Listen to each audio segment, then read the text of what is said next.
IT चर्चा में आपका स्वागत है। कैसे हैं आप सभी। मूवी की शुरुआत में हम 6 चोरों को देखते हैं जो कि ग्रैंड म्यूचुअल बैंक में आधी रात को चोरी करने निकले थे।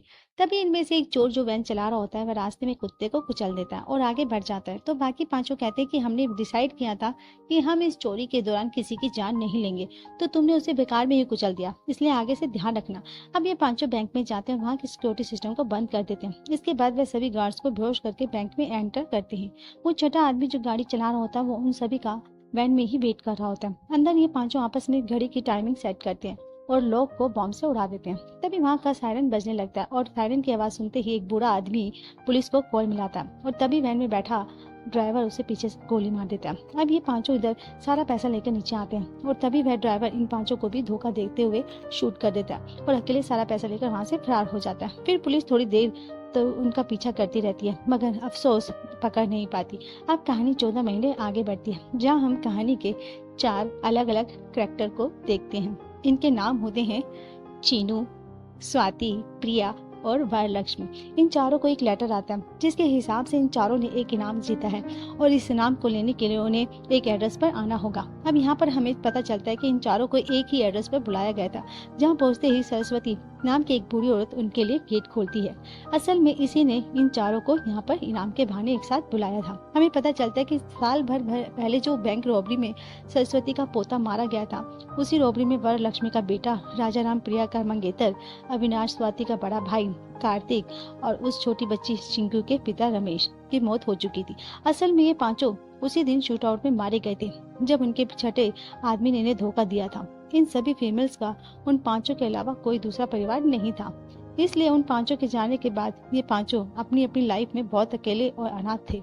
यहाँ पर सरस्वती दादी कहती है कि उन्हें अपने पोते के कातिल से बदला लेना है और इसलिए उसने चारों को यहाँ पर इनाम के बहाने एक साथ बुलाया ताकि अब हम पांचों मिलकर उस खतरनाक कातिल को पकड़ें और मार डालें।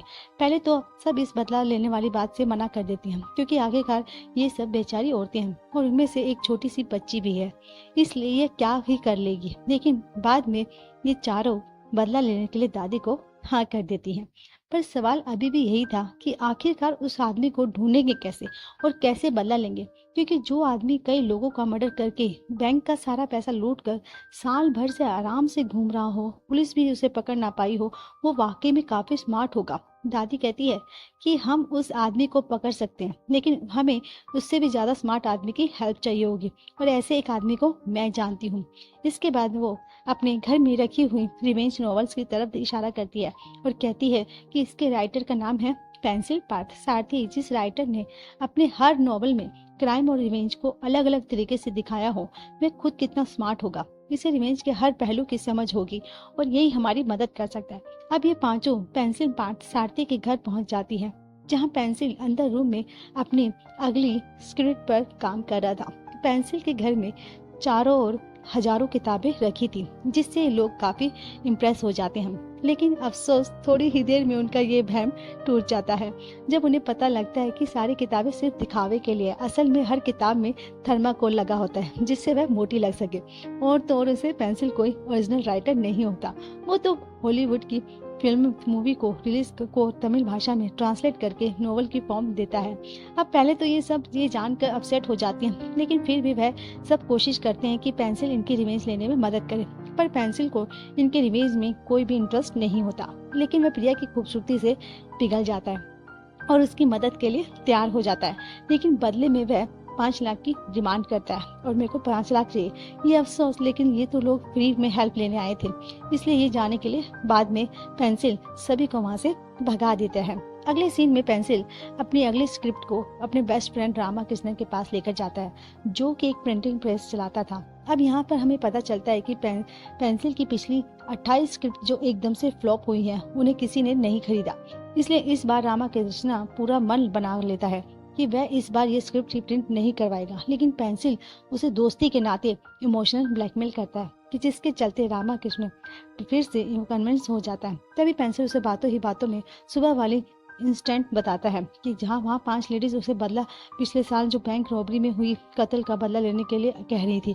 इस पर रामाकृष्ण को बहुत अच्छा आइडिया आता है। वह कहता है कि अगर अब वक्त आ गया है कि तुम अपनी खुद की स्क्रिप्ट लिखो, इसके लिए तुम उन 5 लेडीज की हेल्प करो उस कातिल को पकड़ने में, और सारा प्रोसेस नॉवेल की फॉर्म में लिख डालो, और उस नॉवेल पर मैं अपना सारा पैसा लगाऊंगा, जिसके बाद तुम जल्द ही बहुत बड़े राइटर हो जाओगे। इस तरह रामाकृष्ण पेंसिल को बड़े बड़े सपने दिखा के उनकी हेल्प करने के लिए मना लेता है।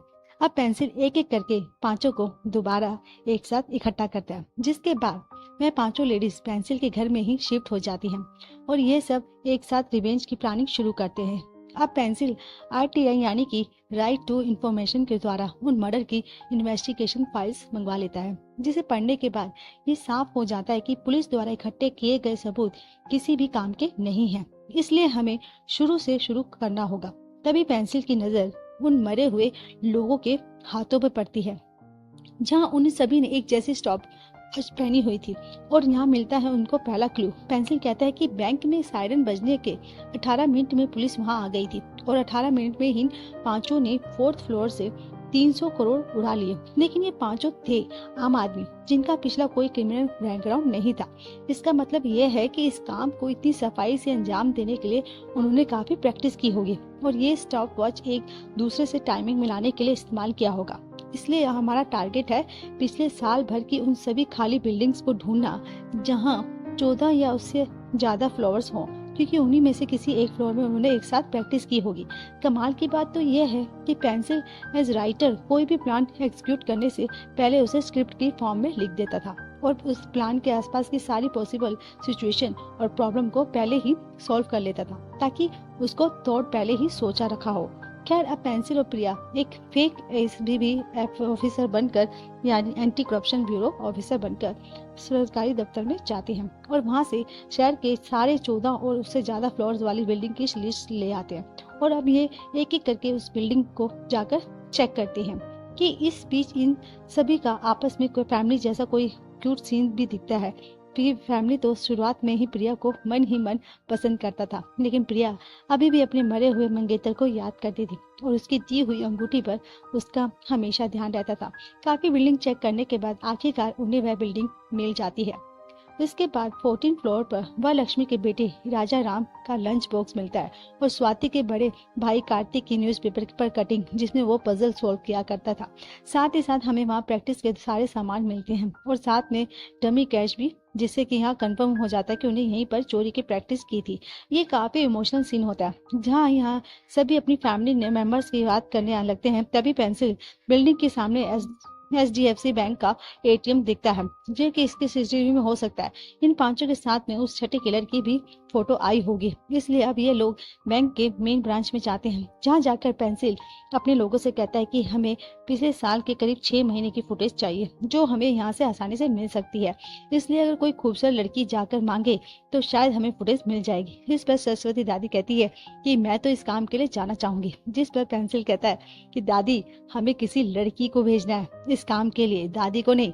इसलिए अब इस काम के लिए प्रिया को अंदर भेज देते हैं, हाँ, जहाँ bank officer santoor ATM security का इंचार्ज होता है। प्रिया अपनी तरफ से काफी कोशिश करती है उसे अट्रैक्ट करने की, लेकिन उस पर कोई फर्क नहीं पड़ता। अब यहाँ हमें पता चलता है कि ऑफिसर संतूर लड़कियों में नहीं बल्कि लड़कों में इंटरेस्ट होता है। इसलिए अब उस काम के लिए सारी लेडीज बेचारी पेंसिल को अंदर भेज देती है, जहाँ पेंसिल को जबरदस्ती ये नाटक करना पड़ता है कि वो भी संतूर में इंटरेस्ट है, जिसके चलते वो पहला फुसला कर उससे जरूरत की सारी फुटेज निकलवा लेता है। अब ये लोग उस रात का फुटेज देखते हैं जब ये सभी बैंक रॉबरी से पहले यहाँ इसकी पेंटिंग प्रैक्टिस करते थे। उन फुटेज में सभी अपनी फैमिली मेंबर्स को पहचान लेते हैं। आखिर में एक आदमी भी बच जाता है जो लेफ्ट हैंड से होता है। वहाँ कुछ लिख रहा था, जिससे पता चलता है कि वह आदमी लेफ्ट हैंडी है और साथ में यही वह छठे आदमी है जिसने बाकियों का कत्ल किया। तभी इस फुटेज में हम एक एम्बुलेंस वैन को भी देखते हैं, जिसे असल में यही छठा आदमी चालक लाया था। ये नोटिस करते हैं कि ये उस एम्बुलेंस पर स्वास्थ्य केयर हॉस्पिटल का नाम लिखा था। अब यहाँ पेंसिल को मिलता है अपना दूसरा क्लू। फिर अगले दिन पेंसिल नकली रिपोर्ट बनाकर सत्या नाम के एक आदमी से मिलने जाता है, जो स्वास्थ्य केयर हॉस्पिटल में एम्बुलेंस ड्राइवर का काम करता था। यह पेंसिल एम्बुलेंस ड्राइवर की जीवनी पर लिखी जा रही है। किताब के बहाने सत्या का इंटरव्यू लेता है, जहाँ वह बातों ही बातों में उससे पूछता है कि क्या साल भर में कोई ऐसा एम्बुलेंस ड्राइवर निकला है जो काफी अमीर बन गया हो। तभी सत्या उसको पीछे की होर्डिंग की तरफ इशारा करते हुए कहता है कि उसका नाम देव है, इंडिया का सबसे बड़ा रेसलर। पिछले साल तक यह भी मेरी तरह एक मामूली एम्बुलेंस ड्राइवर था। एम्बुलेंस की ड्राइविंग के दौरान इसका 100% सक्सेस रेट था और इसकी गाड़ी में कभी कोई भी नहीं मरा, क्योंकि ये इतनी अच्छी और तेजी से गाड़ी चलाता था कि उसको टाइम से पहले ही हॉस्पिटल पहुंचा देता था सबको। इसकी किस्मत तो ऐसी बदली कि एक करोड़पति बन गया और साथ ही साथ बड़ा रेसर भी। अब हम कार रेसिंग का सीन देखते हैं, जहां देव को स्पोर्ट्समैन ऑफ द ईयर का अवार्ड मिलता है। पूरा ऑडिटोरियम उसके फैन से खचाखच भरा हुआ था। अब वो जोश उसकी कामयाबी का राज पूछती है तो यहाँ पर उसकी झूठी कहानी बना देता है। अब यहाँ पर हमें इसका छोटा सा फ्लैशबैक भी दिखाया जाता है, जहाँ हमें पता चलता है कि देव शुरुआत से ही कार चलाने में एक्सपर्ट था और उसका सपना था कि वह देश का सबसे बड़ा रेसलर बने।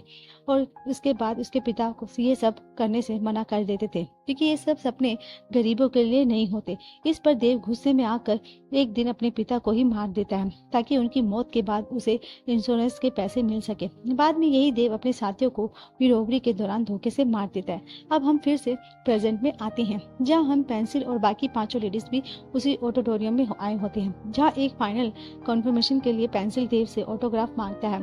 अब यहाँ देव अपने लेफ्ट हैंड से ऑटोग्राफ देता है, जिससे कंफर्म हो जाता है कि यह वही कातिल है जिसने उन पांचों को मारा था। अब यहाँ ऑटोग्राफ देते वक्त देव का ध्यान पेंसिल पर नहीं होता, क्योंकि वह फोन पर किसी से बात कर रहा होता है। यहाँ से पेंसिल और बाकी लेडीज का रिवेंज प्लान शुरू हो जाता है। तभी पेंसिल नोटिस करता है कि चीनू टीम मीटिंग से गायब है और वह अकेले एक जगह उदास बैठी थी। अब यहाँ पेंसिल को पता लगता है कि चीनू का आज बर्थडे है, इसलिए ये सब अपने रिवेंज प्लान को कुछ टाइम के लिए पोस्टपोन कर देते हैं। दूसरी तरफ चीनू का बर्थडे सेलिब्रेट करते हैं। चीनू को भी सभी गिफ्ट दिलाते हैं और जो उसके फादर उसे दिलाते थे।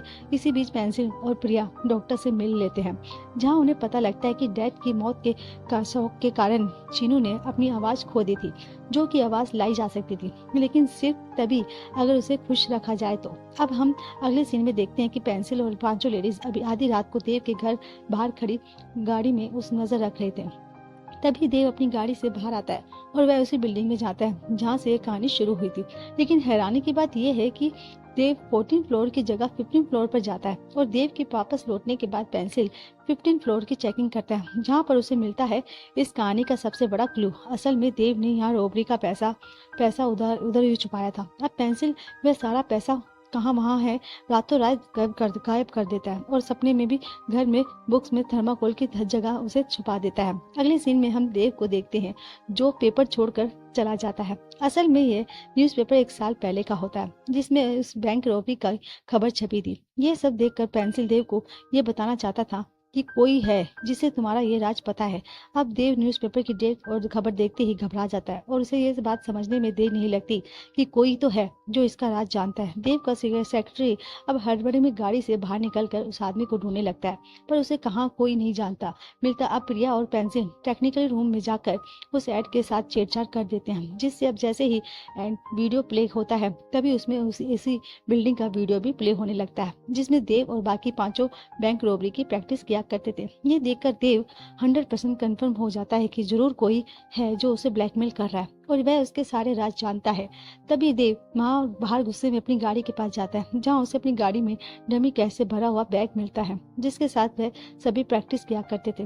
अब देव फौरन सबसे पहले उस बिल्डिंग के 15 फ्लोर पर जाता है, जहाँ उसने सारा पैसा छुपाया था, लेकिन वहाँ से सारा पैसा अब गायब हो चुका था। ये सब देखकर देव बुरी तरह से चीखने लगता है कि तभी अब वह अपने सामने वाली बिल्डिंग को देखता है और नोटिस करता है कि 6 लोग उसे काफी देर से वहां से घूर रहे हैं, पर उनकी शक्ल साफ साफ दिखाई नहीं देती।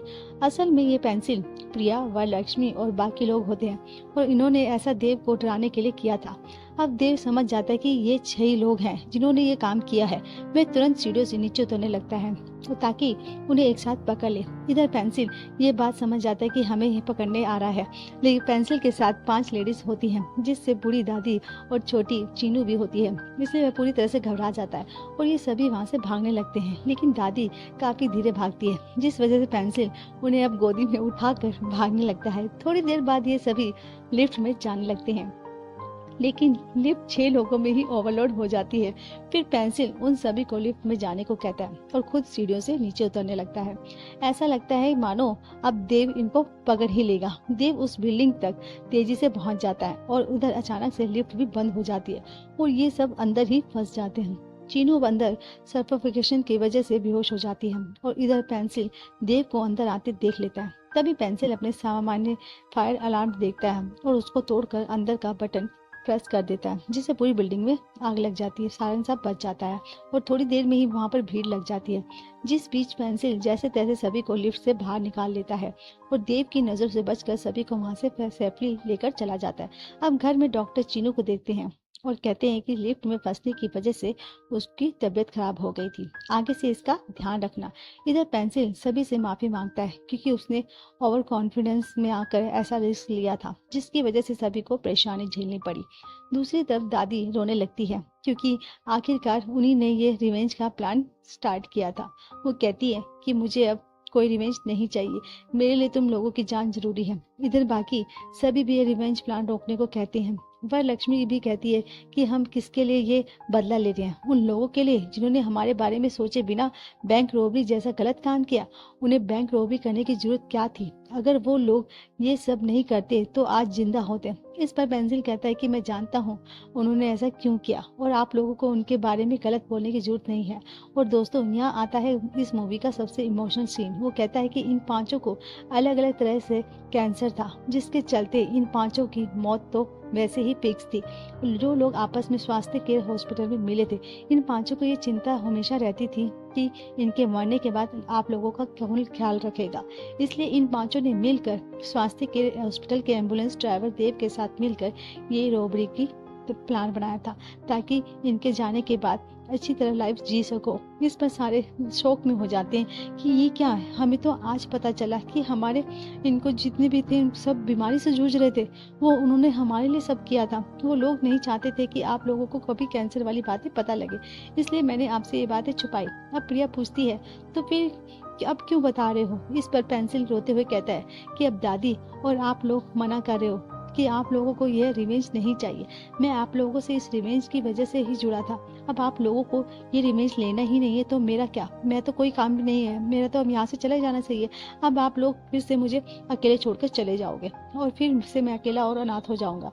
ये सुनकर अब सभी भी रोने लगते हैं और वो कहते हैं कि हमारा भी कोई नहीं है, हम सब भी अकेले हैं, हम सब तुम्हें छोड़कर नहीं जाएंगे।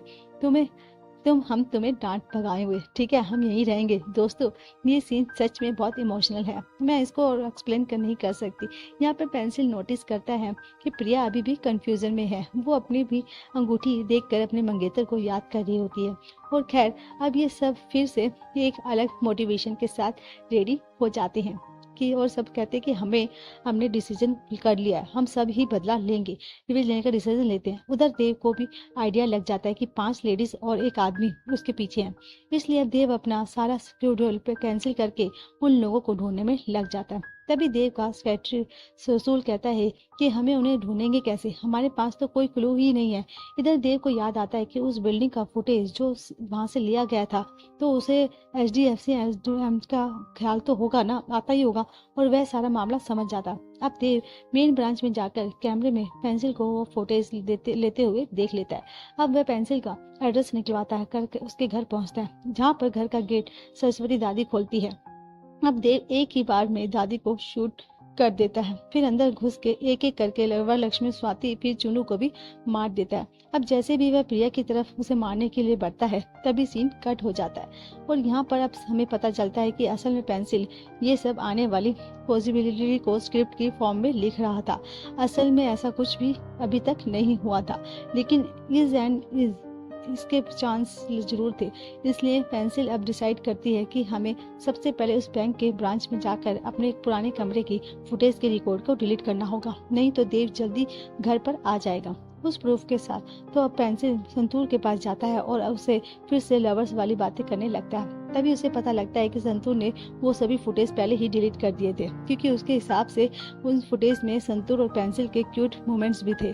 अब ये सब सुनकर पेंसिल को राहत मिलती है, लेकिन तभी देव भी उधर आ जाता है और वह जैसे ही ऑफिस में एंटर करता है, तभी पेंसिल संतूर को छुपाकर खुद वहाँ का हेड बनने का नाटक करता है।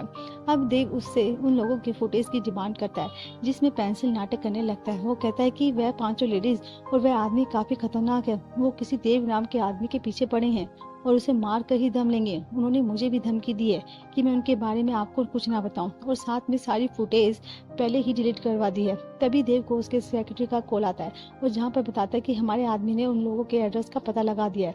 अब इस पर देव अपने साथ जबरदस्ती पेंसिल को बैंक ऑफिसर संतूर समझकर ले जाता है ताकि ये उन लोगों का चेहरा देखकर कंफर्म कर सके। अब ये दोनों पेंसिल के घर पहुंचते हैं जहाँ सरस्वती दादी गेट खोलती है। इधर देव के हाथ में बंदूक होती है। तभी देव के पीछे से पेंसिल दादी को नाटक करने का इशारा करता है। उधर पेंसिल भी कहता है कि ये वो लोग नहीं है। अब देव वहां से वापस चला जाता है और पेंसिल को कहता है कि अगर तुम्हें वो लोग दोबारा मिले तो इसे इमीडिएट मुझे इन्फॉर्म कर देना। जिस पर पेंसिल देव के सर की कलम खाकर उसे प्रॉमिस करता है कि वो उसे पक्का इन्फॉर्म कर देगा। वो तभी बातों ही बातों में सत्या देव को बताते हैं कहीं तुमने इतनी कामयाबी पाई कि कुछ दिन पहले एक रिपोर्टर तुम्हारे बारे में पूछताछ कर रहा था और मैंने उसे तुम्हारे बारे में सब कुछ बता दिया। अब देव को इस बात पर शक होता है कि वो उससे उस रिपोर्टर के बारे में पता करता है जहां उसे पता लगता है कि उस पर्टिकुलर चैनल में ऐसा कोई भी रिपोर्टर नहीं है। अब देव सारा मामला समझ जाता है। तभी सत्य उसे उस नाम का बताता है कि पेंसिल पार्थ सारथी। अब उसकी क्योंकि पेंसिल पार्थ अपने में एक लोकल राइटर था और उसकी डिटेल उसके नाम से आसानी से ऑनलाइन मिल जाती है और साथ में उसकी फोटो भी, जिसको देखकर देव समझ जाता है कि इसी ने उस दिन संतूर बनकर मुझे बेवकूफ बनाया था। दूसरी तरफ इन सब बातों से देखकर पेंसिल स्वाति प्रिया और वरलक्ष्मी चिन्नू के स्कूल में उसका डांस परफॉर्म देखने के लिए जाते हैं। लेकिन इधर दादी की तबीयत खराब होने की वजह से वह घर पर ही रुक जाती है। अब चिन्नू के डांस परफॉर्म के दौरान पेंसिल के फोन पर देव का कॉल आता है जहाँ पर वो पेंसिल को कहता है कि तुमने मुझे बहुत बेवकूफ बना लिया, लेकिन अब तुम्हारी बारी है। मैं तो अब बहुत बड़ा रेसर हो गया हूँ, मुझे उन पैसों की क्या जरूरत। लेकिन मुझे हमेशा ये डर लगा रहता था कि कहीं वह पैसा पुलिस के हाथों ना लग जाए, नहीं तो मेरा पूरा करियर बर्बाद हो जाएगा। लेकिन तुमने सारा पैसा वहाँ से चुरा कर मेरा काम आसान कर दिया। मुझे पता है वो सारा पैसा तुमने घर में ही छुपाया है, इसलिए मैंने पुलिस को यहाँ सारी खबर दे दी है। अब जैसे ही पुलिस को तुम्हारे घर पर वह पैसा मिलेगा वैसे ही रॉबरी और उन मर्डर्स का सारा इल्जाम तुम पर आ जाएगा और पांचों लेडीज पे आ जाएगा।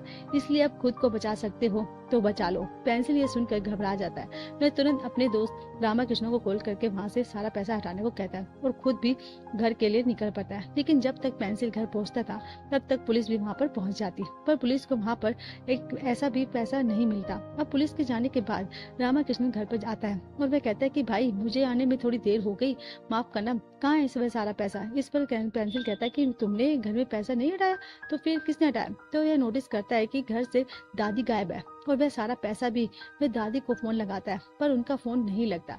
तभी वह डस्टबिन में एक जली हुई फोटो का टुकड़ा देखता है। असल में फोटो दादी के पोते जगन की थी, लेकिन उनके हाथ में लॉर्ड कॉस्ट का साइन था जिसे पेंसिल ने पहले ही कभी नोटिस नहीं किया था।